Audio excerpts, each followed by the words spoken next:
num programa que eu uso aqui, o OBS Studio. Mas se algum de vocês for contra a gravação, vocês podem falar, tá? Não, eu posso não gravar, não tem problema algum. E aí eu vou jogar aí na tela para vocês a minha tela para que a gente possa ir construindo aqui, tá? E é interessante que vocês vão me parando nas coisas que vocês tiverem dúvida, porque eu imagino que não tá fresco para alguns de vocês, então isso aqui pode estar um pouco longe e tudo mais. Então, assim, vocês podem me interromper a qualquer momento, tá? Só abrir o microfone e falar, não tem problema algum. Não precisa ficar preocupado em me interromper ou nada disso, tá? Que aí eu retomo depois sem problema algum. Então, assim, se vocês tiverem dúvida, vocês vão interrompendo, vocês vão perguntando aí o que vocês tiverem, o que vocês não lembrarem ou o que tiver muito longe para vocês, tá? A primeira coisa, né, que eu queria trazer e é meio em separado seria a questão de unidade, tá? Muitas vezes na física a gente tem problemas com dificuldades com unidade, né?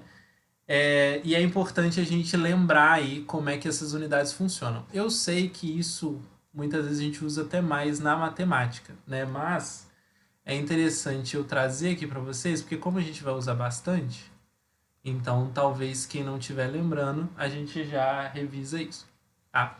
Então, por exemplo, eu estou usando aqui o metro, tá? Que seria uma referência minha, mas assim, a gente poderia usar qualquer outra coisa para conversão aqui ou mudança. E aí aqui a gente vai ter o metro aqui no meio. Então a gente está falando de uma unidade de medida, tá? O metro. Então o metro vocês conhecem, é familiar de todo mundo. E aí aqui para a direita, ó, a gente tem decímetro, centímetro e milímetro. Tá? Então a gente pode dizer, né, que 1000 milímetros, né, seria igual a 1 metro. Então quando você anda daqui para lá, você multiplica por 10. Ou seja, se eu tenho 1 metro, eu vou ter 10 centímetros, ou 10 decímetros, ou 100 centímetros, ou 1000 milímetros. Isso tudo significa a mesma coisa. Tá?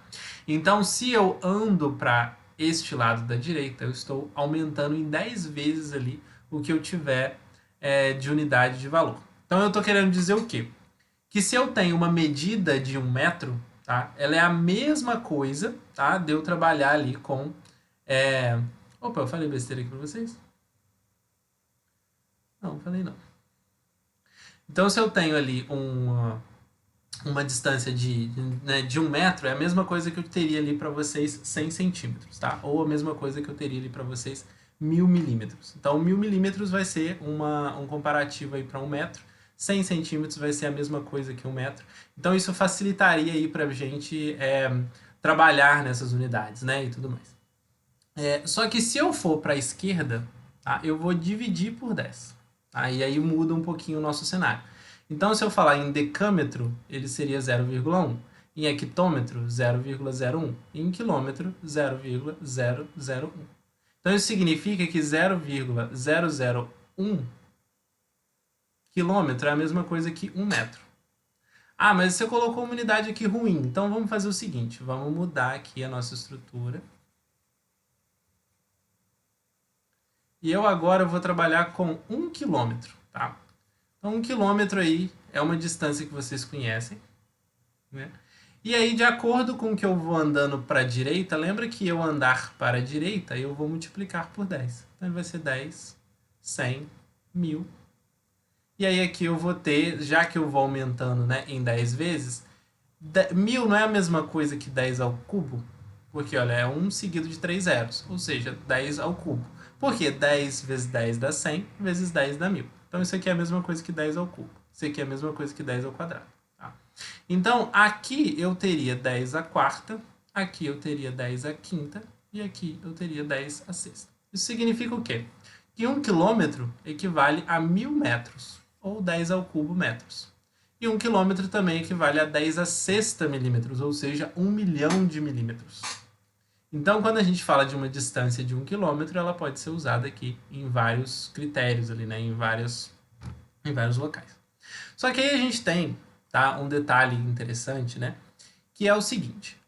A gente usa muito o quilômetro, tá? Na verdade, a gente usa muito esse K, né? Para diferentes unidades. Então, por exemplo, o quilômetro. E a gente usa muito o milímetro. Por que eu estou ressaltando esses dois aqui? Porque o quilômetro, esse K, ele simboliza 10 ao cubo. Então, se eu substituo o K por 10 ao cubo, fica 10 ao cubo m. Ou seja, 1 quilômetro equivale a 1000 metros. 10 ao cubo metros. Tá? E aí, aqui eu tenho que milímetros. O mili, ele simboliza 10 a menos 3 metros. Então, o que é o 10 a menos 3? Quando a gente tem um expoente menos 3 em cima, ele seria 1 sobre 10 ao cubo. Olha só, eu inverto aqui a fração. É como se eu tivesse 10 elevado a menos 3 sobre 1, e aí eu vou inverter, vai ficar 1 sobre 10 ao cubo. E quando eu faço essa inversão, o sinal do expoente vira. Então ele, né, inverte, ele vai de menos 3 para cubo. Só que é como se eu estivesse dividindo por esse número. Então ele seria 1 sobre 10 ao cubo. Ou seja, a gente está falando aí que 1 milímetro ele é 0,001 metros. 0,01001 metros. Isso que a gente está falando aqui quando a gente está falando de 1 sobre 10 ao cubo. A gente está falando que 1 metro é igual a 0,001 milímetro. Só que vocês já viram esse K e esse milímetro em algum lugar? E aí eu vou mostrar um pouquinho melhor onde é que vocês viram, né? Então eu vou começar com uma unidade aqui que a gente chama de Coulomb, que é uma unidade de carga, tá? E aí, por exemplo, se eu falo assim, milicoulomb, eu estou falando que isso é 10 a menos 3 coulomb. Então eu estou falando que é 1 coulomb dividido por 1000. Tá? Toda vez que eu coloco o expoente, quer dizer que eu estou, na verdade, dividindo por esse número aqui. Ou seja, dividindo por 10 ao cubo. Então, milicoulomb seria a mesma coisa que 10 a menos 3 coulomb. Só que eu tenho outras letras. Eu tenho microcoulomb, que seria 10 a menos 6 coulomb. Tá? Que ele é um M um pouquinho mais cheio de frescura. Tá? Então isso aqui é uma letra grega que a gente chama de Mi. Então é microcoulomb. A gente usa muito isso quando você fala assim, microchip de celular. Por quê? O que significa isso? Que ele é um chip muito menor do que o outro chip. E aí, se a gente fosse usar por unidade, ele seria 10 a menos 6, ou seja, dividido por 1 milhão. Então, por isso que quando a gente fala micro, a gente está falando de coisas menores, coisas bem menorzinhas. Então, quanto menor for, né, aí a gente tem mili, depois a gente tem micro. E aí, se a gente for diminuir mais ainda, a gente tem o nano, que seria o nosso 10 a menos 9. E a gente tem o pico, que seria o nosso 10 a menos 12. Tá? Então, a gente tem mili, micro, nano e pico. Todos esses são pequenos. Então, quando a gente fala de microchip, né, a gente já tem uma coisa menor. Quando a gente fala de nanotecnologia, a gente está falando de coisas menores ainda. Tá? E se alguém falar de pico para vocês, vocês vão saber que ainda é menor do que o nano. Então, que seria ali o nosso 10 a menos 12 coulomb. 1 dividido por 10 elevado a 12. Que é um número bem petititinho. Tá?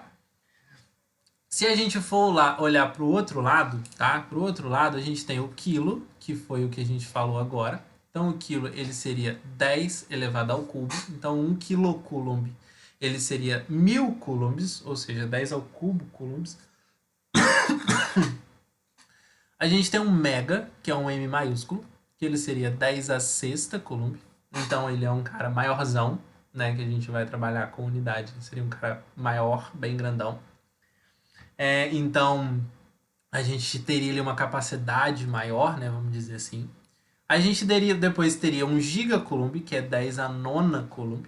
Tá? Então, quando a gente fala assim, um pendrive de 4 GB, a gente está falando de um pendrive de 4 gigabytes. Tá? Então, quando a gente fala giga, é porque a gente está multiplicando por 10 a nona. Então, ele cabe, olha, 4 vezes 10 a nona bytes. Bytes é um espaço onde você armazena memórias no computador. Então, você tem ali uma série de lugares, de locais, em que você vai guardar a memória do computador. E aí o pendrive ele faz esse armazenamento dentro da memória dele. Então, a gente tem pendrives aí de 4 GB, 5 GB, 8 GB. Normalmente múltiplo de 2, né? 2, 4, 8, 16 GB, 32 GB, tá? Tudo isso para ficar em função dos bits, né? E aí, por isso que ele é uma potência de 2 sempre. Quando a gente tem o tera, que seria o TC aqui, né? Seria um tera coulomb. Ele seria 210 a 12 coulomb, tá? Então a gente também tem terabytes, a gente tem HD externos de 1 tera, por exemplo, que seria uma capacidade maior de armazenamento. Então, essas da esquerda a gente usa para coisas pequenas, tá? E as da direita a gente usa para coisas grandes. Só que muitas vezes ele vai te dar a unidade ali na letrinha. Então, por isso que eu coloquei essa associação aqui para vocês refrescarem aí, né? Ou se vocês não lembrarem nem de ter visto isso, para vocês saberem. Para que, sendo mesmo que seja uma coisa pequena, isso pode prejudicar na prova, porque a prova às vezes traz isso, e aí você precisa saber qual unidade ele está se referindo. Porque ele fala assim, a gente tem uma unidade de 2 microcoulombs. Então você precisa saber que o micro é 10 a menos 6 para você conseguir fazer uma continha, mesmo que seja uma continha mais direta com ele. Em geral, no Enem a gente não tem contas muito rebuscadas, a gente tem contas mais diretas, inclusive pelo tamanho da prova.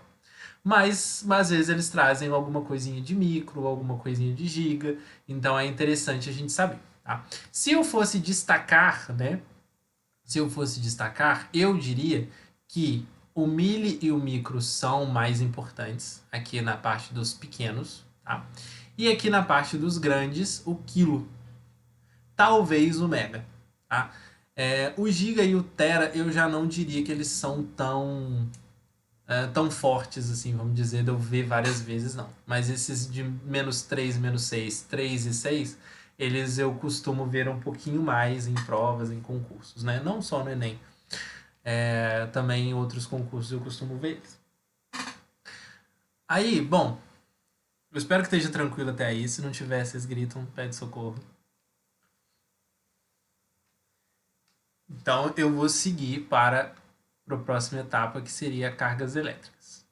Tá? Aí essa parte agora já é efetivamente do que a gente vai discutir aqui da parte de eletricidade. Então, nessa parte de cargas elétricas, eu sei que minha letra não é das melhores não, tá? Mas eu vou tentando aí deixar legível para vocês. Bom, aqui a gente tem, né, dentro das cargas elétricas, a gente vai trabalhar com algumas, né, que seriam as básicas de um átomo. Então, um átomo, para vocês entenderem como é que um átomo funciona lá da química, né, a gente teria, dentro do núcleo dele, a gente teria os nêutrons e os prótons. Tá? Os prótons, eles são cargas positivas. E os nêutrons são cargas neutras, ou seja, sem polaridade. Né? Então, dentro do núcleo, a gente tem as cargas positivas. E dentro do núcleo de um átomo fica a densidade do átomo. O que significa isso? Fica o peso do átomo, fica no núcleo. Por quê? O elétron ele é muito levinho, né? Então a gente entende que ele não teria uma massa pesada ali. Então ele fica rodando em volta do nosso átomo. Então é o que a gente chama das órbitas lá, e os elétrons ficam ao redor dele. Tá? E aí na química vocês vão ver isso melhor. Mas o que eu preciso aqui para a física, né? É basicamente que esses elétrons estão circulando e esses elétrons não têm um peso grande, tá? Eles vão ter um peso leve aí. Eles vão ser bem levinhos e aí eles conseguem ficar rodando aqui em torno dessas órbitas circulares em torno do átomo, tá? E aí a gente vai ter várias rotas, né? A gente vai ter várias órbitas aqui onde vão rodar os elétrons. E aí a gente tem aquelas linhas lá, K, L, M. Então aí na primeira cabe, sei lá, 2, na próxima cabe 8, na próxima 32, eu não lembro exatamente os valores não, mas eles cabem uma quantidade de elétrons em cada uma dessas camadas, né? E aqui no núcleo eu teria os prótons. Aí uma outra coisa interessante é que em um átomo estável, a quantidade de prótons é igual à quantidade de elétrons. Então, a gente teria, por exemplo, se eu tenho aqui no núcleo 3 prótons, eu teria que orbitando em torno aqui 3 elétrons. Então, para cada carga positiva, eu teria uma carga negativa. Em seguida, a gente vai fazer inserção ou retirada de elétrons. Aí ele vai começar a ficar em desequilíbrio, tá? Mas nesse primeiro momento, o que a gente está fazendo é analisar um átomo estável, sem nenhuma alteração. Então ele teria a mesma quantidade de prótons e a mesma quantidade de elétrons, tá? E a gente pode dizer que a carga né, de um elétron ou de um próton, que seria a carga, aí, ela é medida em Coulomb, e o valor dela seria 1,6 vezes 10 a menos 19 Coulomb. Tá? Dúvida primeira, né? Precisa decorar esse valor? Olha, eu nunca vi isso sendo cobrado, decorado, tá? Dentro do Enem ou de concursos similares. Mas, assim, é uma informação que você fazendo exercício, ela vai acabar ficando com você, mas depende um pouco do processo, né? Eu não tenho muita experiência em Enem, tá? Eu fiz a prova do Enem 2 vezes, eu acho. Mas eu cursei a minha faculdade foi pelo PISME. Então eu não tenho tanta vivência de Enem. Mas aí as provas que eu vi, eu busquei algumas coisas, eles trazem um pouco mais de conceito. Eles não vão se preocupar muito com detalhes de valores, tá? Mas aí, por exemplo, eu tenho aqui 1,6 vezes 10 a menos 19. Eu poderia também dizer que isso é 1,6 vezes 10 a menos 7 vezes 10 a menos 12. O que significa isso? Ó, eu estou separando em duas e aqui eu poderia manter a base e somar os expoentes. Né? Então eu estou apenas dividindo em duas coisas. Então eu também poderia dizer que seria 1,6 vezes 10 a menos 7 pico Coulomb, porque o 10 a menos 12 seria pico. Tá? Mas não é muito usual a gente fazer isso não, a gente só usa o 10 a menos 19. Eu só mostrei esse detalhezinho para vocês recordarem do que eu discuti antes aqui. Bom, beleza. Então, se eu tiver, né, um átomo aqui, um elemento neutro, eu teria a mesma quantidade de prótons, que a gente pode chamar de cargas positivas, para a mesma quantidade de elétrons, que a gente pode chamar de cargas negativas. Então, se eu tenho ali 6 prótons, eu teria 6 elétrons. Tá? Essa seria a ideia aí da nossa, de um átomo ou de um elemento neutro. Tá? Se eu falar para você assim, olha, eu dei o meu jeito, dei meus pulos, e eu coloquei mais prótons que elétrons. Então, a gente vai falar que isso aqui é um corpo eletrizado positivamente. Porque eu estou inserindo carga positiva nele. Tá? Então ele seria um corpo eletrizado positivamente. E se eu tiver um corpo que tenha mais cargas negativas do que positivas? Eu vou dizer que ele é um corpo eletrizado negativamente. Então eu teria aqui, né, que o meu elemento ele está eletrizado negativamente. Eu dei uma forma para que ele ficasse eletrizado negativamente. Tá? Então, beleza. Aí a gente precisa calcular, às vezes, a quantidade de cargas que a gente tem dentro de um elemento. A carga total que a gente vai ter, né? O carregamento dela. Quando a gente fala de carga, né, a gente está falando ali de quantidade, né, de prótons, de elétrons e tudo mais. E a gente vai calcular essa quantidade aqui usando o número de elementos que tiver em excesso. Então, qual que é o exemplo que eu vou te dar nesse aqui? Então, por exemplo, aqui eu tenho, ó, 1, 2, 3, 4, 5, 6, 7, 8 prótons. E eu tenho 1, 2, 3 elétrons. Só que cada elemento desse tem uma carga de 1,6 vezes 10 a menos 19 coulombs. Só que para o próton, isso é mais 1,6 vezes 10 a menos 19 coulomb. Para o elétron, essa carga ela é menos 1,6 vezes 10 a menos 19 coulomb. Então isso significa o quê? Que se eu tenho a mesma quantidade de prótons e de elétrons, eu poderia dizer então que a minha carga total nesse elemento ela seria nula, seria zero. Por quê? Se eu vou somar aqui, olha, aqui eu tenho 6 e 6. Então eu vou fazer 6 vezes 1,6 vezes 10 menos 19 positivo. Mais 6 vezes menos 1,6 vezes 10 menos 19. Então eu teria que a mesma quantidade de carga positiva é igual à mesma quantidade de carga negativa, o que anula uma coisa com a outra. Então a gente poderia dizer que a carga nesse elemento ela seria nula. Agora, nesse caso aqui, a gente tem, olha, 1, 2, 3, 4, 5, 6, 7, 8 positivas e 3 negativas. Então quer dizer que eu tenho um excesso de 5 positivas. Por quê? Seriam 8 menos 3. Porque essas 3 já estariam em equilíbrio com outras 3. Então eu teria um excesso de 5 prótons. A gente pode dizer dessa forma. Ou um excesso de 5 cargas positivas. Então, se eu teria aqui um excesso de 5 cargas positivas, eu posso dizer que o meu Q ele seria 5 vezes esse excesso. Ou seja, a minha quantidade de carga seria 5 vezes 1,6. Aí você faz a continha, 5 vezes 1,6, que dá 8 vezes 10 elevado a menos 19 coulomb. Tá? E a mesma coisa acontece com o corpo eletrizado negativamente. Aqui, por exemplo, eu tenho 1, 2, 3, 4, 5, 6, 7, 8, 9, 10, 11. E 3 positivas. Então, 11 menos 3 daria pra gente 8. Então, eu teria 8 vezes. Só que aí a nossa carga ela seria negativa. Então, eu teria 8 vezes 1,6. 8 vezes 1,6, 12,8. Então, nesse caso, a gente teria menos 12,8 vezes 10 a menos 19 coulomb. Então, a gente teria essa condição. Então, por isso que a gente costuma falar que é o número de cargas em excesso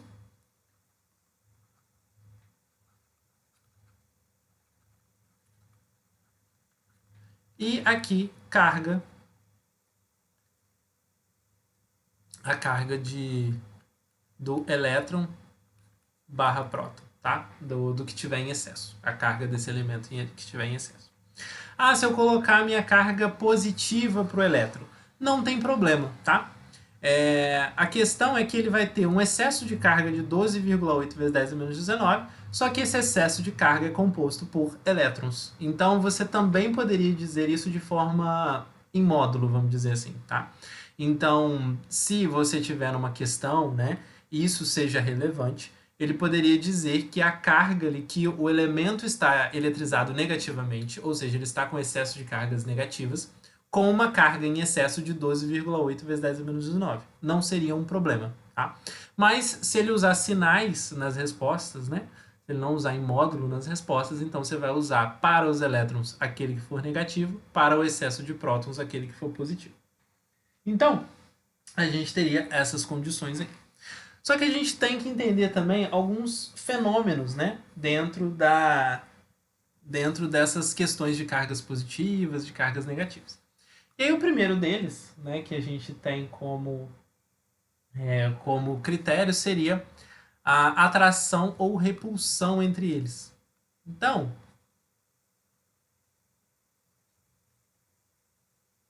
atração ou repulsão entre cargas. Tá? Então, por exemplo, se eu tenho aqui posicionado uma carga positiva e aqui do outro lado, né, aqui próxima dele eu tenho outra carga positiva, a gente vai dizer que eles sofrem um processo de repulsão. Então eles vão se repelir.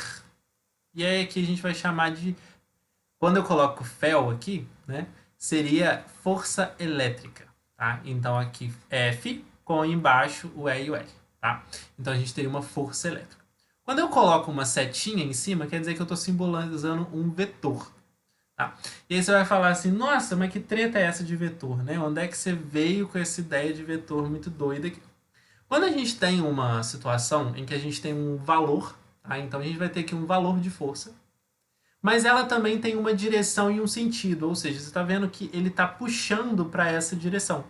Então, isso significa que a gente tem ali uma força elétrica puxando naquela direção.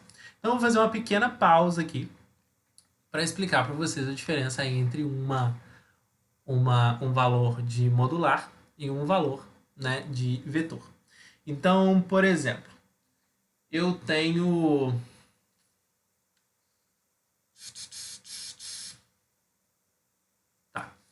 Então eu vou te dar um exemplo, tá? Eu vou dizer para você que eu tenho uma massa de 70 quilos. Por que eu vou falar de massa? Porque peso é uma força. Então peso ele tem direção e sentido. Agora massa não, tá?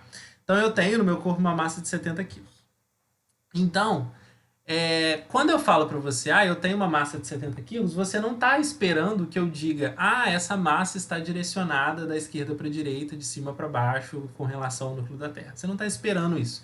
Essa informação ela já é suficiente para você. Agora, se eu falo para você, eu estou viajando, né? E aí eu vou falar assim, eu estou viajando a 80 km por hora. Só que aí vai ser interessante para você saber de onde para onde eu estou indo. Então, por exemplo, eu tenho aqui a ideia, né? Como eu estou em Volta Redonda, por exemplo, então eu vou pegar o ônibus amanhã e esse ônibus vai de Volta Redonda até Juiz de Fora, tá? A 80 quilômetros por hora.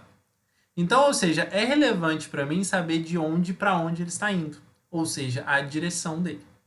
E aí, quando a gente trabalha com essa ideia de vetores, né, a gente precisa dar essa informação de direção e de sentido.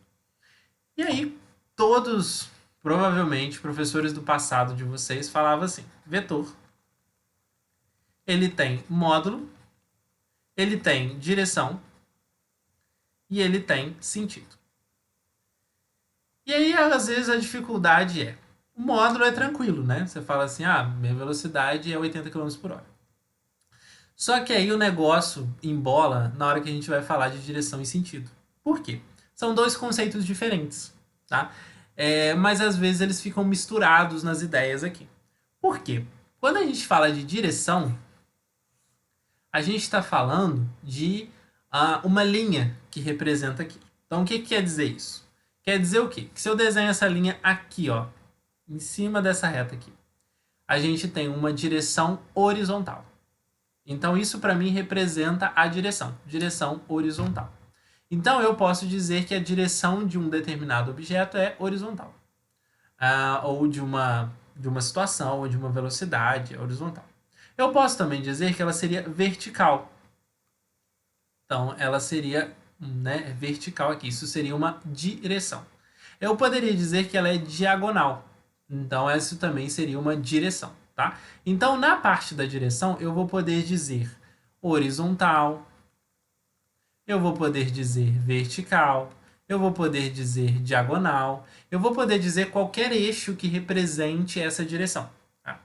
Só que o que muda aqui na nossa ideia? Quando a gente vai falar de sentido. Quando a gente vai falar de sentido, a gente está falando de um movimento.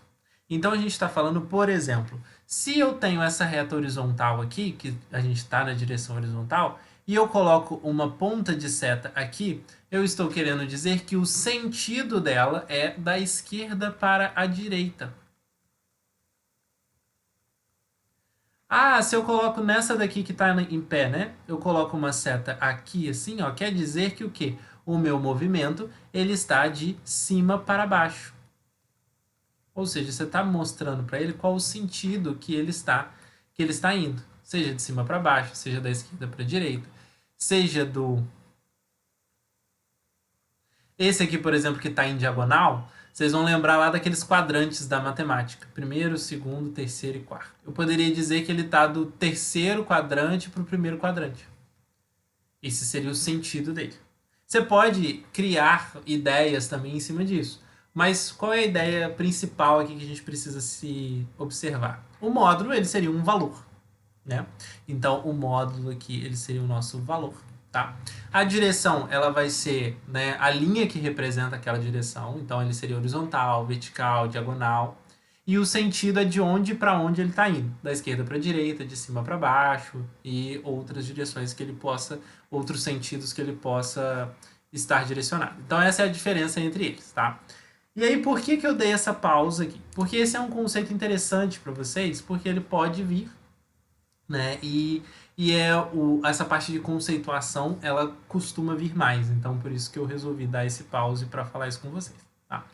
Bom, a gente tem também, né? Como eu estava, né, falando disso, a gente deu essa pausa para falar dos vetores.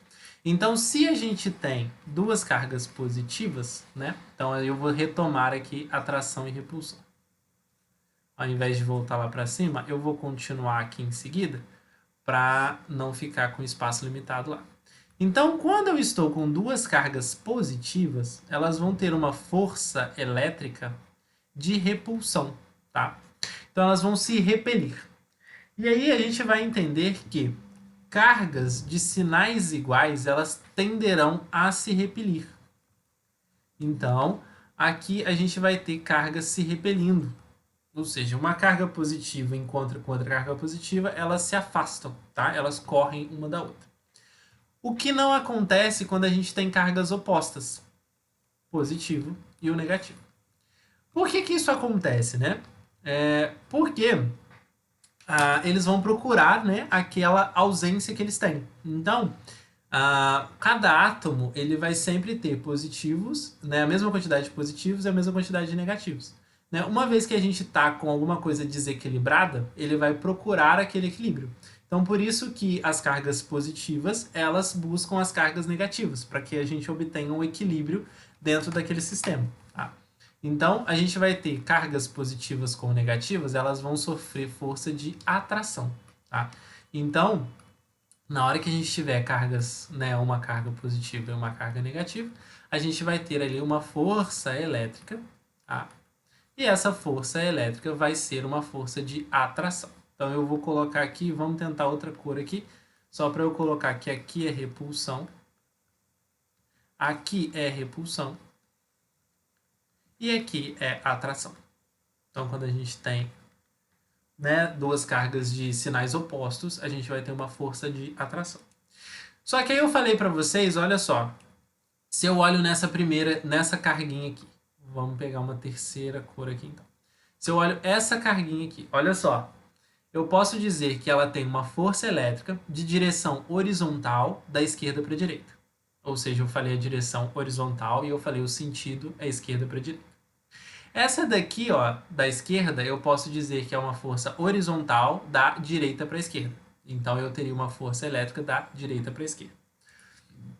Sentido direita para a esquerda e a direção horizontal. Na de baixo, a gente teria a mesma ideia, né? Então a gente teria direção horizontal nesse daqui da esquerda para a direita e nesse daqui da direita para a esquerda. E no último aqui, a gente também teria direção horizontal e força no da esquerda para a direita, e no da direita, a gente teria da direita para a esquerda. Então, a gente pode definir direção e sentido com relativa facilidade aqui entre eles, tá? Aí a gente também pode definir uma outra coisa que é interessante, que seria o módulo dele. Então, quando a gente vai definir o módulo, né, a gente vai largar a mão aqui da lei de Coulomb. Lei de Coulomb. Então, a lei de Coulomb é uma lei para a gente quantificar, para a gente calcular essa força elétrica, tá? E aí a gente pode calcular ela da seguinte forma: K, Q1, Q2 dividido por D ao quadrado. Tá? Assim a gente calcularia essa força elétrica. Ah, mas que rolê é esse, né? Que é isso que está acontecendo, né? Então vamos lá. O K aqui, esse é um K diferente, é um K maiúsculo. Esse K é uma constante. Tá? Então esse K, sendo uma constante, ele tem um valor fixo, que é 9 vezes 10 a nona, tá? Newton metros quadrados dividido por Coulomb ao quadrado. Essa é a unidade dele, tá?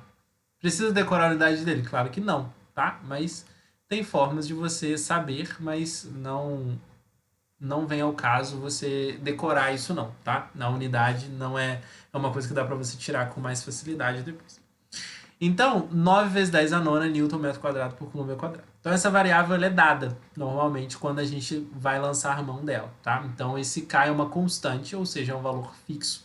Então, esse K não é aquele K de quilo que a gente estava trabalhando antes, ele é um K diferente. Ele é um K que representa uma constante aqui. E o valor dela é 9 vezes 10 a nona. Bom, e aí aqui a gente tem o Q1 e o Q2, tá? Então, o Q1 e o Q2 são os valores de carga. Valores da carga. Na verdade, valores das cargas, né? A gente está trabalhando com duas cargas. Então ele vai pegar o valor que a gente tiver de carga no da esquerda e o valor que a gente tiver de carga no da direita. E dividido por D ao quadrado, onde o D vai ser a distância entre as cargas. Então, o D ele é essa distância aqui, ó. A distância que a gente tem entre uma carga e outra é a nossa distância D. Então, a distância D, ela vai ser a distância entre um elemento e o outro. E aí, usando, olha só, K, Q1, Q2 sobre D ao quadrado, a gente vai conseguir calcular a nossa força elétrica. E aí a gente consegue calcular aí qual é a interferência de um para o outro. E aí você fala assim, mas eu coloquei duas forças elétricas aqui e eu coloquei uma equação só. Essa equação você vai usar para calcular a força elétrica. E aí, uma vez que você calculou a força elétrica, ela é a mesma coisa, tanto no da direita quanto no da esquerda, tá? Então, ela é a mesma força, o mesmo valor de força para cada um deles. Aí, uma coisa que é analítica, que é interessante, né, é o seguinte. Se eu aumento o valor da nossa carga Q1, olha só, perceba que eu estou aumentando o valor da minha força. Então, se eu aumento o valor da carga, eu estou aumentando o valor da minha força. Faz sentido, né? Se eu tenho mais carga, ele vai sofrer mais força de atração ou de repulsão. Tanto faz para atração quanto faz para repulsão. Mas se eu tenho mais carga, ele vai sofrer mais força elétrica. Então faz sentido ali a gente ter esse carinha aumentando, a força elétrica aumenta junto. Quando eu falo da distância, olha só, se eu aumento a distância aqui, eu vou diminuir a minha força elétrica. Né? Eles são inversamente proporcionais. Então, isso faz sentido também na nossa análise, por quê? Porque se eu afasto os dois, isso significa o quê? Que ele vai ter uma força elétrica menor entre eles. O que também faz sentido na nossa análise aqui, no nosso escopo. Tá? Então, a gente vai ter uma força de atração, uma força de repulsão. Se eu aumento a distância, eu vou diminuir a minha força elétrica. Tá? Para quem chegou depois, eu esqueci de falar, eu reservei 2 horários, tá? Então eu reservei até às 8 com vocês. E aí eu pretendo ir um pouquinho mais, né? Até umas 7h30, 7h40 ali, pelo menos, para a gente conseguir abraçar esse primeiro pedaço, esse primeiro bloco de conteúdo. Mas se ficar maçante, se ficar muito pesado para vocês, vocês podem falar que a gente deixa um pedaço para outro dia, não tem problema algum, tá? Mas é porque como a gente tem bastante conteúdo e a gente não tem tanto tempo assim, então eu preferi pedir 2 tempos para a gente conseguir avançar um pouquinho mais. E eu não ficar tão surtado em falar em 1 hora, 50 minutos, né? Que seria o nosso tempo reduzido. Bom, então a gente teria aqui a nossa força elétrica podendo ser calculada dessa forma. Então essa seria para a gente a lei de Coulomb, tá? Deixa eu ver o que mais eu coloquei aqui, interessante. Beleza. Bom, agora eu vou trazer um outro conceito. Esse daqui eu vou só conceituar mesmo, tá? Porque ele é bem intuitivo, eu acho. Né? Mas se não for para vocês, vocês gritam também. Não tem problema. A gente vai definir o que é um condutor e o que é um isolante, tá? O que é o processo de condução? O processo de condução, a gente vai pensar aí na ideia de corrente elétrica, tá? Corrente elétrica é aquilo que dá choque quando você encosta numa tomada, né, e você está desprotegido. E essa é a corrente elétrica. A corrente elétrica, ela nada mais é do que um movimento organizado dessas cargas que a gente está discutindo até esse momento. Então, esses elétrons, né, essas carguinhas, elas vão se movimentar organizadamente, formando uma corrente elétrica, que seria um fluxo de carga. A gente vai discutir mais para frente a corrente melhor. Mas, o que seria a ideia aqui? Se a gente tem um elemento condutor, ele vai ter facilidade em transportar cargas. Então, o elemento condutor, ele vai conseguir pegar a carga de um ponto A e vai conseguir levar essa carga até o ponto B de forma facilitada. Então, quando a gente está falando de uma corrente elétrica, que seria um movimento ordenado dessas cargas, né, um movimento contínuo dessas cargas, o condutor ele tem facilidade em fazer isso. Então, quando você olha na parede da sua casa, por exemplo, vamos pensar no chuveiro. O chuveiro ele tem um fio, né, alguns fios que saem dele, normalmente são 3, tá, ou terra, e 2 fases, ou uma fase e um neutro. Então você tem 3 fios ali no nosso chuveiro, e nesses fios do nosso chuveiro a gente tem uma passagem de corrente. Quando a gente fala desse item, né, desse fio, você vai perceber que ele tem uma capa plástica. E dentro dele você teria ali o cobre, um elemento de cobre, que são vários fiozinhos bem fininhos, que é um elemento de cobre. E o cobre ele seria um material condutor. Porque ele tem facilidade de deslocar as cargas de um ponto A para um ponto B. Então, como ele tem facilidade de deslocar, a gente vai usar ele para transportar essa corrente elétrica que vai chegar dentro do seu chuveiro. E ele vai conseguir ali fazer, né, o processo de aquecimento. Quando a gente fala de um material isolante, é um material que tem dificuldade em transportar essas cargas. Então isso significa pra gente o quê? Significa que o material isolante ele vai bloquear essa passagem de cargas. Então, uma vez que eu tenho uma borracha ali em volta desse fio, ela serve para isolar o fio, para proteger ali aquele processo de condução que está acontecendo ali dentro. Então, o isolante ele serve para proteger o fio que está ali dentro. Então, o elemento isolante, né, ele vai ter dificuldade em transportar essas cargas. Então, por exemplo, se eu estou com uma bota de proteção, aquelas que têm um solado mais grosso, essa é uma bota isolante.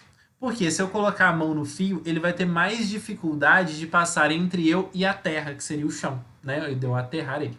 Agora, se eu tiver descalço e colocar a mão no fio, essa corrente ela vai passar com mais facilidade pelo meu corpo e vai atravessar até a terra. Então eu vou levar um choque porque eu estava descalço, num chão molhado, num chão um pouco isolante.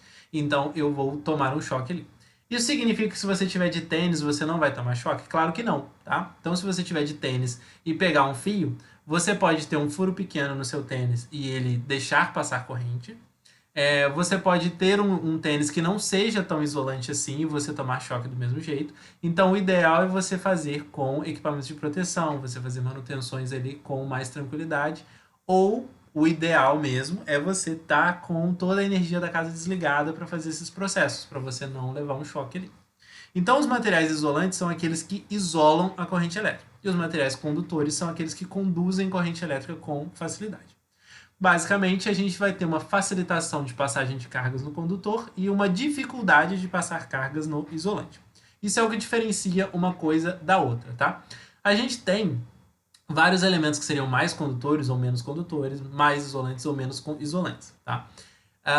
O condutor ele pode ser melhor, por exemplo, o ouro ele seria um condutor melhor do que o cobre. Mas como ele é mais escasso, seria muito mais caro a gente fazer uma instalação elétrica com ouro do que fazer uma instalação elétrica com cobre. Então, por isso que a gente faz a instalação elétrica com cobre. Às vezes com alumínio também, tá? Então, dependendo da instalação, ela pode ser feita com alumínio. Agora, quando a gente fala de isolante, o exemplo mais clássico que a gente tem é a borracha. A borracha ela é um elemento isolante, então ela protege ali. Então, a gente tem isso em bota, a gente tem isso em luva, a gente tem isso em alguns recursos que vão isolar a passagem de corrente. Bom, então essa foi a ideia dos dois. E aí agora eu queria entrar nos conceitos de eletrização, tá? Então, quando a gente vai falar de eletrização, a gente tem vários tipos de eletrização. Bom, como eu vou mudar de tópico, vocês têm dúvidas aí? Querem perguntar alguma coisa para mim? Tá tranquilo? Então... Tá. Vou entender que tá tranquilo. Vou até conferir se meu áudio tá saindo. Tá saindo. Então vamos lá. A gente vai ter agora os processos de eletrização. E aí, o primeiro processo de eletrização que a gente discute é a eletrização por atrito. Eletrização por atrito. Tá? Então, a eletrização por atrito, ela basicamente é feita por atrito. Então, você vai supor para mim um exemplo, né? Você vai pegar um bastãozinho e vai esfregar ele num paninho, por exemplo, tá? E aí, uma vez que você esfrega ele nesse paninho, a gente vai eletrizar os dois, tá? Então, o seu bastão, ele vai ficar com cargas negativas e o seu paninho, ele vai ficar com cargas positivas. Tá? Então, uma vez que você esfregou os dois, esfregar é esfregar mesmo, tá? Você esfregou os dois, você vai fazer uma eletrização por atrito. E aí esse atrito vai provocar com que a gente tenha um elemento que vai ficar com as cargas, vai ficar eletrizado positivamente, e um outro elemento que vai ficar eletrizado negativamente. Uma coisa que vocês podem fazer em casa aí, né? É você pegar uma caneta, tá? Vocês podem fazer isso em casa aí. Não sei se vocês vão ter as coisas que precisam, mas é facinho. Você vai pegar uma caneta normal e vai esfregar no cabelo, tá? Aí você esfrega no cabelo. E aí, basicamente, você está fazendo uma troca de carga, né? Então, você esfregou no cabelo por atrito. E aí, você tem ali, esfregando, a eletrização dessa caneta. E aí, você eletrizou essa caneta. E aí, você pega aqueles breguetinhos xixelentos do caderno. Quando você tem caderno com com espiral, né? Quando você tira uma folha, ele sai aquelas beiradinhas. Então, você tira aqui um pedacinho, olha, ele sai aqueles pedacinhos de papel bem pequenininho, tá? Então, basicamente, eu precisaria de pedacinhos de papéis pequenininhos. E aí você coloca isso na base, assim, em algum lugar, tá? E aí depois que você esfregou a sua caneta bastante, né, esfregou ela bastante no cabelo, você aproxima a caneta desse papelzinho. E esse papelzinho vai ser atraído pela caneta. Eu acho que com lápis ele funciona melhor. Não lembro direito, mas eu já fiz essa experiência com lápis, funcionou, com caneta também funcionou. Então você aproximando desse papelzinho, ele vai se aproximar do papelzinho, porque ele vai atrair ali as cargas, né? Um papelzinho que estava neutro, ele vai ser atraído por alguém que estava carregado negativamente.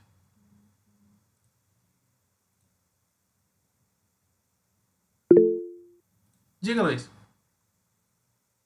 Eu achei que você tinha mandado no chat. Você levantou a mão. Professor, Sim? essa carga, esse exemplo que o senhor deu de carga aí do cabelo, pode dizer que seria a carga antiestática?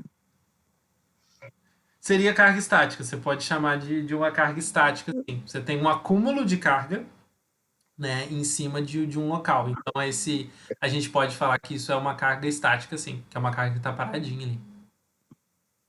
Tá. Que eu tive um exemplo disso aí, que meu sobrinho, ele tem uma carga estática muito alta, porque o meu vizinho instalou um ventilador aqui, meu sobrinho foi abrir o portão. Uhum. Ele abriu o portão e tomou choque, mas eu abri e não tomava. Então eu percebi que ele tinha uma carga estática muito alta, porque eu fui ver a ligação do ventilador, ela estava ligada no polo errado, então estava energizando a casa. Mas meu sobrinho percebeu e eu não tinha percebido isso. Aí que eu fui ver que tinha ligação errada no ventilador. Entendi. Você tinha uma fuga de corrente, seria isso, Luiz? Eu acho que parece que o meu vizinho ligou a fase do ventilador na, na casa. E aí a casa parece que ficou energizada. Entendi. Mas só que meu sobrinho tinha essa percepção maior, que ele tocava no portão para abrir aqui em casa, ele abria as coisas aqui a porta aqui de casa e tomava choque. Eu achava que ele estava de brincadeira comigo. Aí que eu fui perceber que depois que eu coloquei o ventilador, que aconteceu esse problema. Entendi. Na sua colocação aí, a gente tem duas coisas importantes, tá? Primeiro, se a gente tem uma fase ligada na casa, a gente não está falando mais de eletricidade estática, a gente está falando de uma eletricidade dinâmica, tá? Qual que é a diferença entre os dois? O estático, ele é uma carga que você colocou por algum fenômeno e aquela carga ela fica parada ali naquele elemento. Então, por exemplo, uma vez que eu fiz o atrito, esses elétrons eles ficam paradinhos dentro da estrutura que eu fiz esse atrito. Então, um fica positivo e o outro fica negativo, mas ele fica parado. Quando você tem uma fase, a fase ela é basicamente um movimento de carga contínuo. Então você está alimentando alguma coisa, você está, né, alimentando o ventilador, por exemplo, ou algum outro elemento. Então essa carga ela está circulando pela casa. Então quando, né, o seu sobrinho tomava choque, pode ser que ele estava tomando um choque dinâmico, porque ele estava encostando ali e a corrente elétrica que estava sendo gerada por essa estava passando através do corpo dele. Só que felizmente ele conseguia soltar, ele não ficava preso no portão ou na casa, né, na estrutura que ele encostasse. Então eu imagino que não estava tão encostado assim a fase, porque senão ele poderia até às vezes ficar preso, né, com a mão presa ali e tal. E como você não sentiu nada, então seria alguma coisa mais leve, tá? Agora, a gente tem outra situação que acontece muito, muito frequente, que é o vento batendo em algum objeto. Então, por exemplo, você tem um portão externo e aquele portão fica ali no tempo, né, e tudo mais. E aí o que acontece? O vento ele vai batendo nesse portão e a gente pode entender que esse vento seria um atrito. E aí, ou seja, o vento batendo ali, provocando um atrito nele, ele vai fazer com que o portão fique com uma carga ou positiva ou negativa. Então ele vai eletrizar o portão. E aí é o que a gente teria uma carga estática no portão. E aí quando alguém encostar naquele portão, como ele está fazendo essa conexão, ele vai fazer a conexão com o terra e essa carga ela vai passar por essa pessoa. Então a gente teria ali uma descarga, mas é uma descarga pontual. É uma descarga só para abastecer ou desabastecer esse elemento que está carregado, ou com a eletrização positiva ou com a eletrização negativa. Então isso dura segundos, mas você muitas vezes sente essa eletrização. Isso acontece às vezes em TV também. A TV fica no vento e aí você esbarra nela, passa a mão nela e ela faz aquele barulhinho, né, de estática, assim.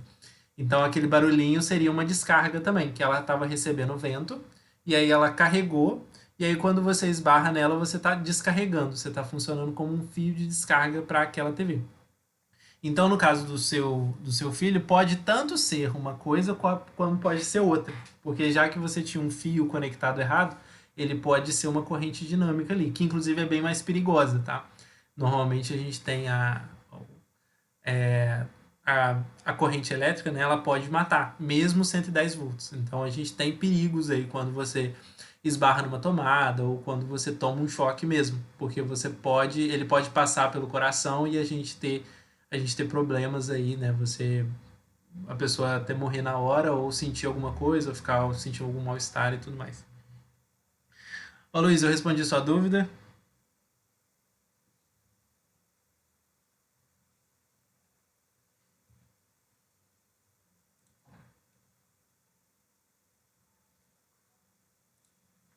Acho que sim. Então, a gente teria eletrização por atrito aqui, tá? Que seria esse esfregar, tá?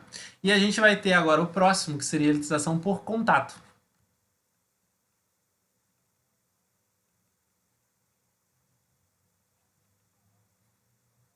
Então, eletrização por contato. Tá? Então, quando a gente fala de eletrização por contato, a gente está falando de eletrizar alguém através do contato entre duas estruturas. Então, por exemplo, eu tenho carga aqui. Show, Luiz. Eu tenho, por exemplo, essa carga aqui. Então, eu tenho aqui 6 positivos e 3 negativos. Beleza? E eu tenho essa outra aqui. Essa outra aqui, ela está equilibrada. Então, eu vou ter 3 positivos e 3 negativos. Tá? Quando, se eu tenho esses dois elementos aqui, que a gente vai chamar de Q1 e a gente vai chamar aqui de Q2, tá? Aí a gente põe eles em contato. Então, a gente vai pegar os dois e vai encostar. Então, a gente está fazendo um processo de contato. Gente, eu vou tentar pegar um círculo decente aqui. É difícil ficar passando vergonha. Então, a gente vai colocar os dois em contato, tá? Então, a gente tem aqui o... Eita, nós. Então, a gente vai colocar os dois elementos em contato. Tá? Então, a gente vai encostar os dois. Então, eu encostei os dois. E aí, no primeiro, a gente tem 6 positivas e 3 negativas. E no segundo, a gente tem 3 positivas e 3 negativas. E aí, quando a gente faz né, quando a gente encosta os dois, a gente vai começar a ter uma distribuição homogênea das cargas entre os dois. Então, o que vai acontecer? A gente vai ter aqui, olha, a gente tem 6 mais 3, 9 cargas positivas. Então, ele vai se dividir igualmente. Tá? Então, a gente teria aqui no meio deles uma carga intermediária. Né? Como 6 com 3 dá 9, e 9 para dividir por 2, a gente vai ficar com carga quebrada, e eu não quero isso, eu vou subir aqui para 4, tá? Porque aí a gente vai ficar com 4 e 4, e cargas negativas aqui eu vou colocar 6 e 4. Porque aí a gente vai ter sempre par e facilita a nossa vida aqui na discussão. Então, olha só, aqui a gente tem 6 positivas e aqui a gente tem 4 positivas. Somando as positivas, a gente teria 10. Então, isso significa que elas vão se distribuir uniformemente. Então, eu teria 1, 2, 3, 4, 5 na esquerda e 5 na direita. Tá? Então, elas vão se distribuir uniformemente ao longo das duas estruturas. E as negativas, eu tenho 4 aqui e 4 lá. Então, elas vão ser 8. Então, eu vou ter 4 de cada lado. 2, 3, 4.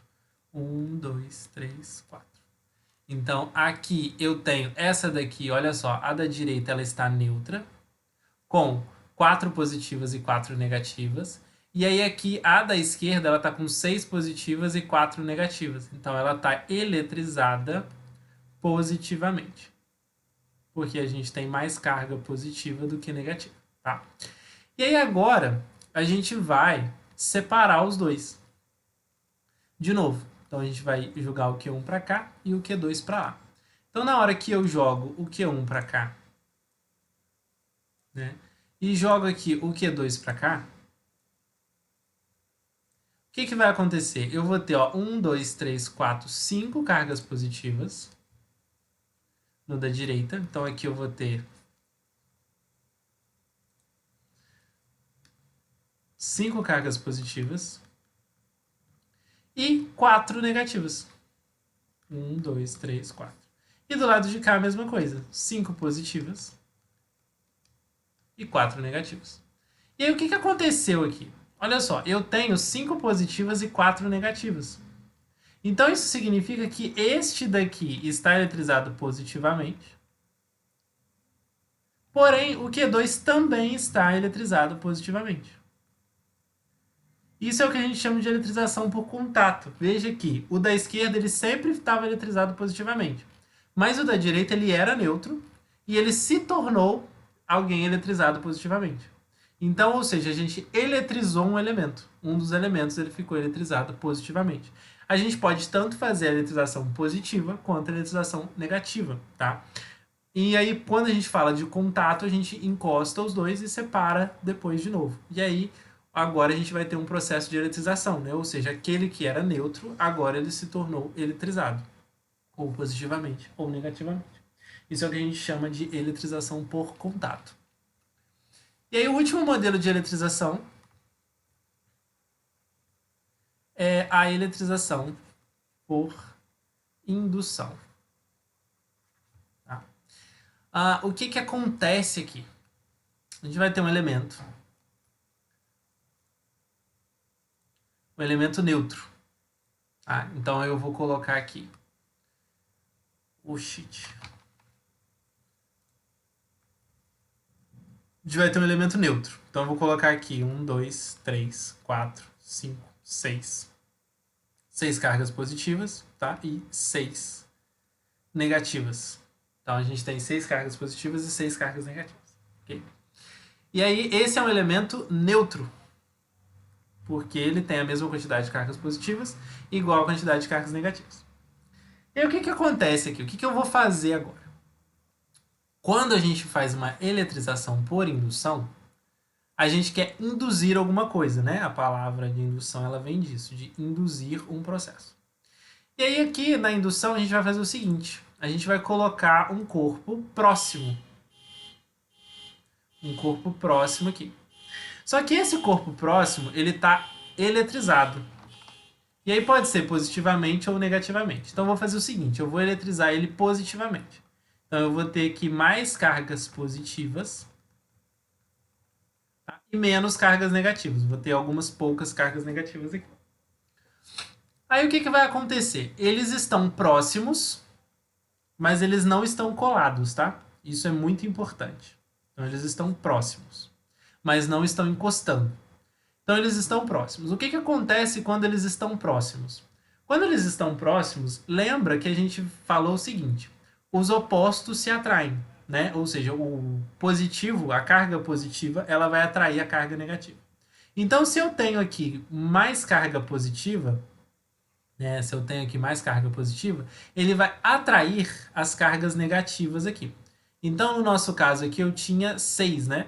Então ele vai acontecer isso aqui, ó. 2, 3, 4, 5, 6. E ele vai repelir as cargas positivas. 1, 2, 3, 4, 5, 6. Então, tá vendo? Ele está atraindo as cargas negativas e ele está repelindo as cargas positivas. Então, aqui dentro da estrutura do nosso elemento externo, ela também está fazendo isso. Como eu tenho um excesso de positivo, esse excesso de positivo está se acumulando aqui à direita. Tá? E os negativos, eles estão ficando para lá. Então, quem domina é os positivos porque a gente tem mais quantidade deles. Então, essa carga positivamente aqui, ela vai atrair os negativos de lá. Então, a gente tem um processo aqui de atração, tá? E de repulsão ao mesmo tempo, né? Porque o positivo também vai repelir o outro positivo e ele vai para outra margem. Aí, o que, que eu vou fazer aqui agora? Então, assim, esse daqui foi o primeiro passo, né? Aí, agora, no segundo passo, eu vou fazer o seguinte. Eu vou fazer um aterramento do lado de cá. Então, esse aqui vai ser o segundo passo. Agora, eu preciso explicar para vocês o que, que um aterramento faz, tá? O aterramento é uma conexão com o terra. Ou seja, com a terra mesmo, efetivamente. É a terra que a gente está pisando. Só que a terra, ela é um negócio enorme, né? É um negócio grandão. E aí, como ela é um elemento muito grande, ela é um elemento neutro de cargas.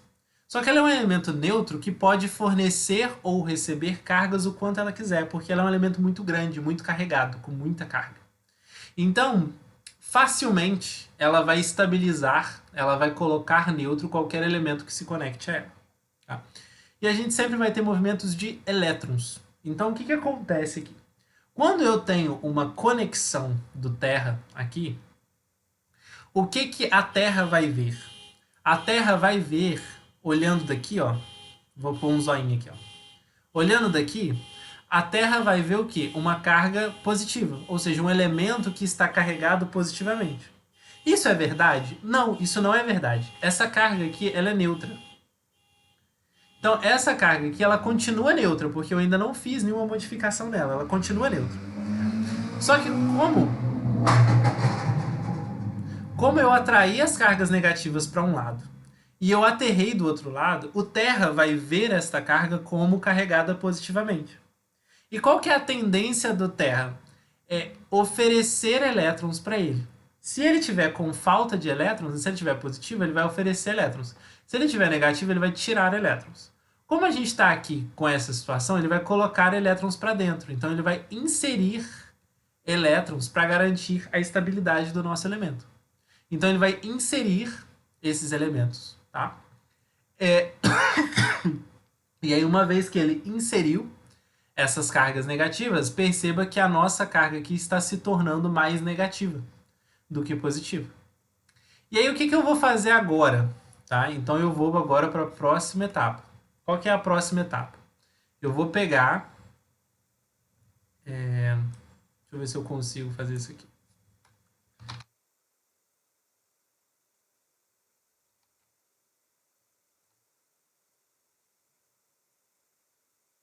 Eu vou pegar agora e vou fazer o seguinte. Agora a gente acertou tudo ali, né? Ele colocou as cargas negativas.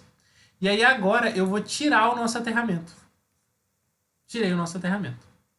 Então eu eliminei o nosso elemento de carga. Tá? E aí agora eu vou fazer um outro processo. Que vai ser afastar o nosso outro elemento. Então olha só, eu já tirei o aterramento. Né? Já tirei o aterramento. Tá? E aí agora eu vou tirar esse outro elemento aqui. Que estava próximo dele.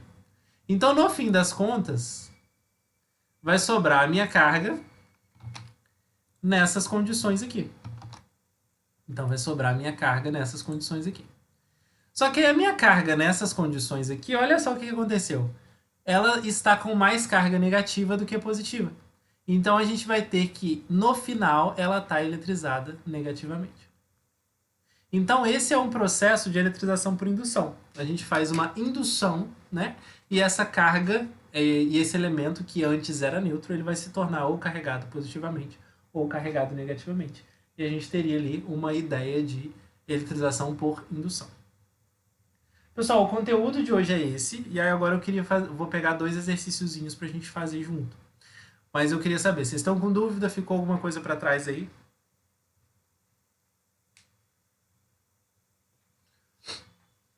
Acho que não. Então vou pegar aqui o exercício. Tá? Primeiro exercício. Pode falar, João. Essa última parte, teria como você me explicar de novo? Tem, claro. que essa parte. Como que os negativos ele passou pro outro lado? Sim, ficou junto com o positivo. Como que. Tá, vamos lá. Vamos igual o Jack aqui por etapas. Primeira etapa, eu aproximei e os negativos vieram para a esquerda. Até aí foi.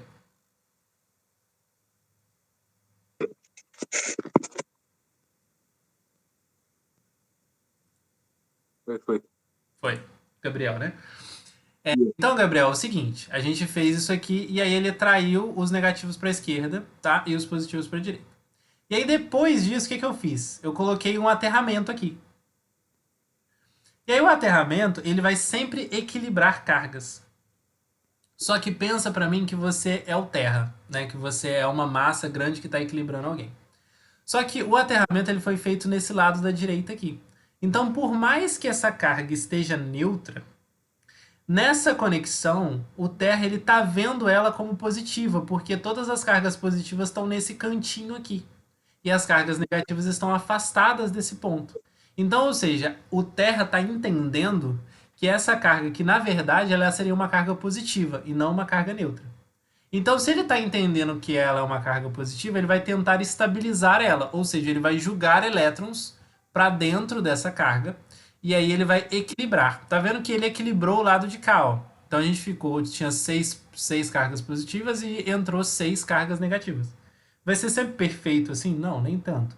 Mas ele vai equilibrar essa carga de acordo com o que ele está vendo. E ele está vendo uma carga positiva.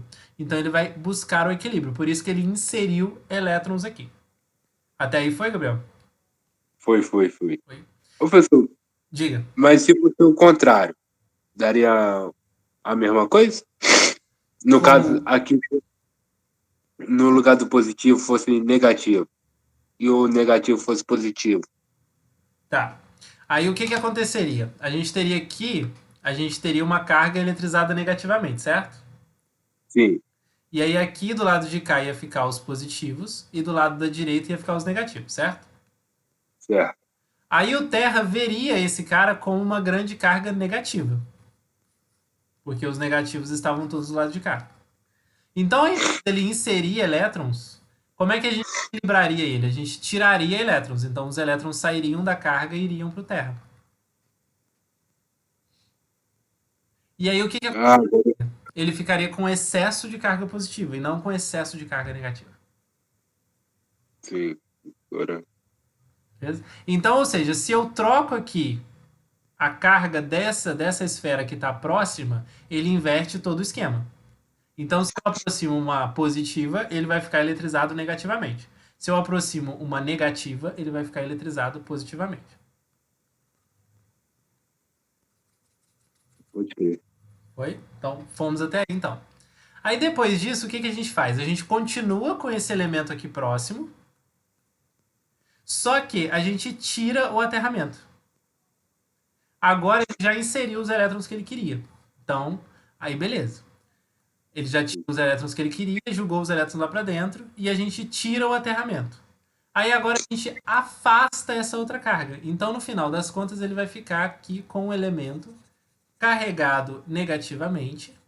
Só que como a outra carga não está mais perto dele, né, o que acontece é essas cargas ficam distribuídas uniformemente. 4, 5, 6, 7, 8, 9, 10, 11, 12.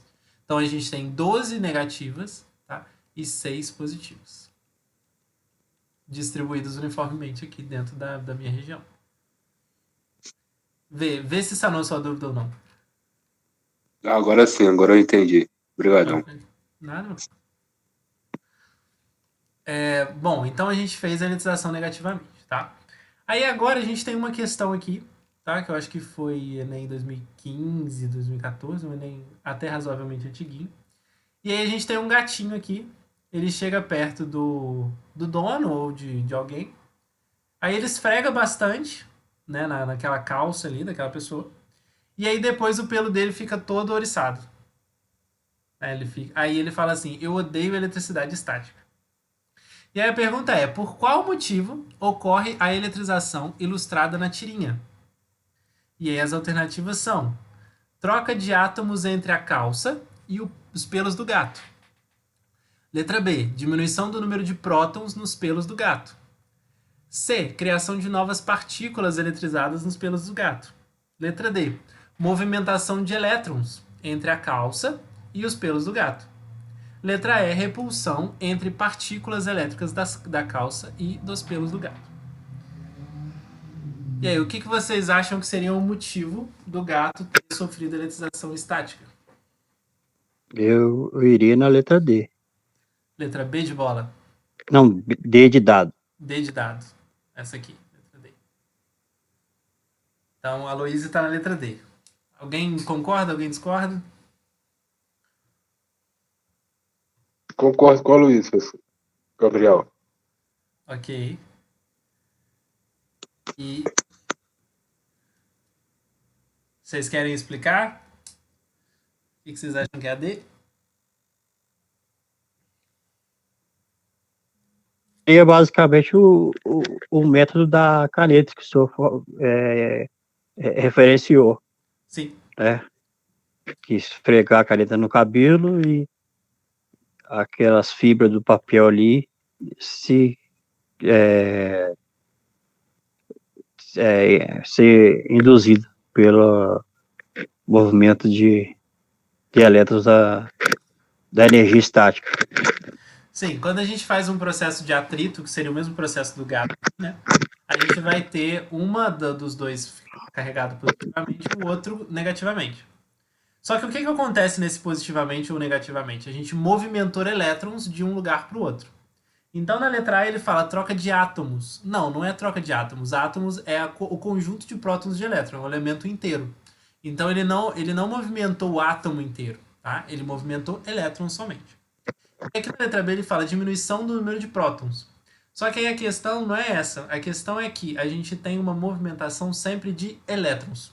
Então, por isso que a gente não pode falar que seria uma diminuição do número de prótons. O próton está no núcleo da nossa carga. Então, quem movimenta, quem faz esse processo de eletrização, seriam somente os elétrons. Então, quando a gente fala que alguém está com carga positiva, na verdade a gente está falando que ela está com ausência de carga negativa, porque a gente teria uma retirada de elétrons, e aí por isso que ele ficou carregado positivamente. Então, a gente não tem movimentos dos prótons, só dos elétrons. Tá? E aí aqui a gente tem na letra C, criação de novas partículas. Não seria uma criação de novas partículas porque a gente não está colocando nada externo que esteja incluindo elementos ali dentro do sistema. Então a gente não pode criar partículas do nada. Então a gente não está criando novas partículas, não. E aí a letra D, que sim é a nossa alternativa correta, seria a movimentação de elétrons entre a calça e os pelos do gato. Tá? Na letra E, ele fala repulsão entre partículas elétricas da calça e dos pelos do gato. Não seria isso, por quê? Porque a gente não tem, inicialmente, os dois estão neutros. Então a gente não teria uma repulsão ou uma atração entre os dois, porque eles estariam neutros. A gente só teria uma questão de um ficar positivo, né, e o outro ficar negativo depois do atrito. Então, ou seja, a eletrização ela ocorre pela movimentação de elétrons. Então a gente não teria um processo de repulsão, né, entre a calça e os pelos do gato, não. Então essa daqui foi a primeira e a gente só tem mais uma aqui. A outra é mais simples ainda.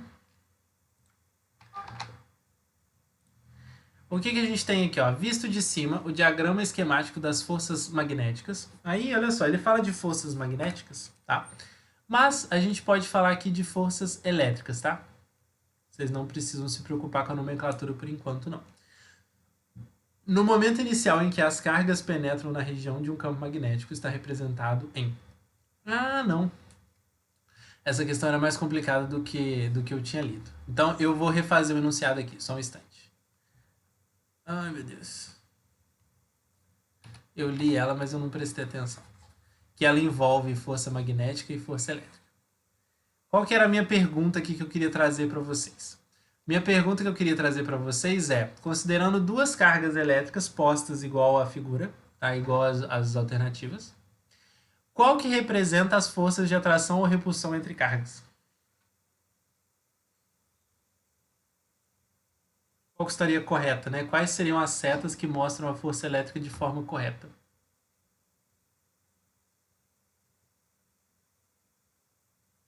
Letra C. Letra C. Então a gente tem aqui letra C. Alguém discorda? Alguém quer fazer mais algum comentário dela? Saber, professor. Oi? Calma aí, rapidinho. Pode repetir a pergunta, por favor? Posso, claro. Você vai considerar aqui que a gente tem duas cargas elétricas, uma eletrizada positivamente e uma negativamente. Se a gente colocar elas duas ali no ambiente, né? Qual que seriam as forças elétricas delas? E aí as forças elétricas elas são indicadas por essas setinhas aqui, ó. Então a gente teria uma força elétrica em qual direção e em qual sentido, né? Qual das alternativas representaria melhor, né, a atração ou repulsão entre essas cargas? Ah, C. D? Acho que é a C mesmo. Isso. D. Então a gente tem alguém aqui na C e alguém aqui na D. Então tem o Aloysio na C e o Gabriel na D. Tá, alguém quer colocar mais alguma coisa? Então vamos lá. O que acontece? Tá? Se eu tenho carga positiva com carga positiva, a gente tem um processo de repulsão. Então elas vão se repelir, tá? Dentro de uma região. Então elas vão se repelir ali. Então, o que significaria isso? Se eu tenho positivo e positivo, eu teria uma para a esquerda e outra para a direita, se eu estou considerando uma linha horizontal ali entre elas. Só que no caso, eu tenho uma positiva e uma negativa. Então, se eu tenho uma positiva e uma negativa, elas vão sofrer uma força de atração ao encontro de uma com a outra. Então, isso significa que a positiva vai em direção à negativa e a negativa vai na direção da positiva. Então, eles vão tender a se aproximar. Então, se eles vão tender a se aproximar, o que a gente teria aqui como resposta seria a letra C, que elas estão se aproximando, que elas estão fazendo uma força de atração. Como a gente teria cargas opostas, né, elas fariam ali para a gente uma força de atração. Aqui na letra A, a gente teria outros sentidos, né, para cima, para baixo, em todas as outras alternativas, e nenhuma delas seria de atração.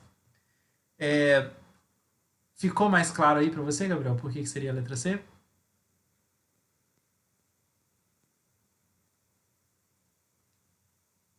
Ficou sim, professor. Ficou sim, agora eu entendi. Show. Aí, outro detalhe que eu vou trazer aqui para vocês é o seguinte, né? É que eu tinha confundido Obrigadão. o enunciado, tá? Então, provavelmente, se vocês pesquisarem essa questão na internet, né, provas anteriores e tudo mais, o gabarito não vai ser esse, tá? Eu troquei o enunciado e por isso que o gabarito foi esse, a resposta foi essa, tá? Quando essa questão aqui, ela está envolvendo forças magnéticas. Então, como eu não falei ainda de forças magnéticas, não tem como eu trazer esse conceito aqui para vocês de uma vez. Então, depois que a gente trabalhar com o magnetismo, aí a gente refaz ou questões parecidas com essas daqui, para a gente conseguir discutir uma atuação de força magnética dentro de uma estrutura de força elétrica também. E aí essa alternativa poderia mudar, tá? Então, se você achar essa questão na internet, provavelmente o gabarito vai ser outro, tá? Mas com essa adaptação aqui, o gabarito seria a letra C, que seria uma força de atração entre elas, ou seja, uma força elétrica de atração entre elas. Essa daí já entraria, professor, aquela questão do ímã, né? Sim, a força magnética é exatamente o ímã, né? Então você teria uma força ali influenciada magnética com relação a ímã ou outra estrutura. Essa ideia mesmo. Tá ok. Meninos e meninas, né? Vocês ficaram com mais alguma dúvida? Quer perguntar mais alguma coisa?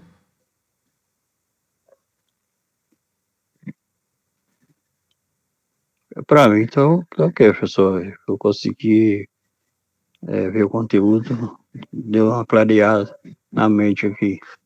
Que bom, fico feliz. Eu vou salvar esse arquivinho aqui e mando para vocês lá no grupo, tá? Esse arquivinho que eu fui escrevendo aqui outro, eu sei que ele é meio bagunçado e tudo, mas pode ajudar aí vocês, né, na hora que vocês precisarem fazer revisãozinha e tudo mais, tá? E aí eu gravei essa aula, vou pedir para disponibilizarem para vocês também no canal do YouTube do curso. Então deve ficar disponível para vocês em breve, tá? Queria agradecer demais aí a companhia, a paciência e a participação de vocês. Tá? Foi um grande prazer estar aqui e a gente se encontra semana que vem. Bom, Muito obrigado, professor. obrigado, meus caros. Obrigada. Boa noite. Obrigado. Boa noite. Obrigado. Boa noite. Boa noite, meu cara. Estava aí. Deixa